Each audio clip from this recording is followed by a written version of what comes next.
America ইরানের সম্পর্ক উত্তেজনার চূড়ান্ত পর্যায়ে পৌঁছেছে। ২৪ ঘন্টার মধ্যে দেশটিতে হামলা হতে পারে বলে জানাচ্ছে পশ্চিমা সূত্রগুলো। এর মধ্যেই ইসরায়েল জুড়ে চলছে ব্যাপক তৎপরতা।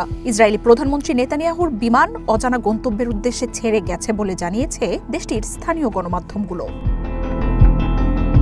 ইসরায়েলি গণমাধ্যম চ্যানেল 12-এ বলা হচ্ছে, বুধবার ইসরায়েলি প্রধানমন্ত্রীর সরকারি বিমান wing of Jeon Ben Gurion বিমানবন্দর থেকে উড্ডয়ন করে। তবে এতে ছিলেন না প্রধানমন্ত্রী বেঞ্জামিন নেতানিয়াহু। এর আগে গত জুনে ইরানের সাথে যুদ্ধের কয়েক ঘণ্টা আগে বিমানটিকে গোপন স্থানে সরিয়ে নিয়েছিল কর্তৃপক্ষ।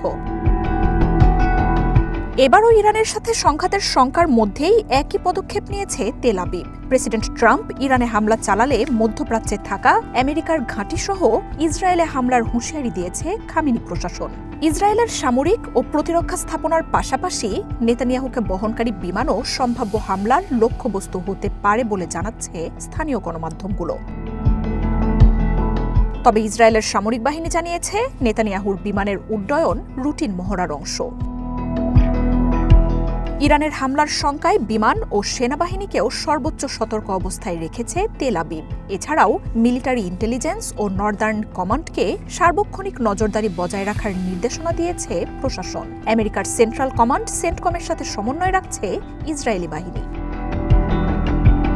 সামরিক তৎপরতা ছাড়াও বেসামরিক নাগরিকদের জন্য নেওয়া হচ্ছে ব্যবস্থা। ইসরায়েলের দক্ষিণাঞ্চলের ডিমনাতে আশ্রয় কেন্দ্রগুলো খুলে দিয়েছে কর্তৃপক্ষ। শহরটির মেয়র জানান, আকস্মিক পরিস্থিতি এড়াতেই এমন প্রস্তুতি। ইসরায়েলের সামাজিক মাধ্যমগুলোতে জেরুজালেমে আয়রন ডোম আকাশ প্রতিরক্ষা মোতায়েনের তথ্য উঠে আসছে।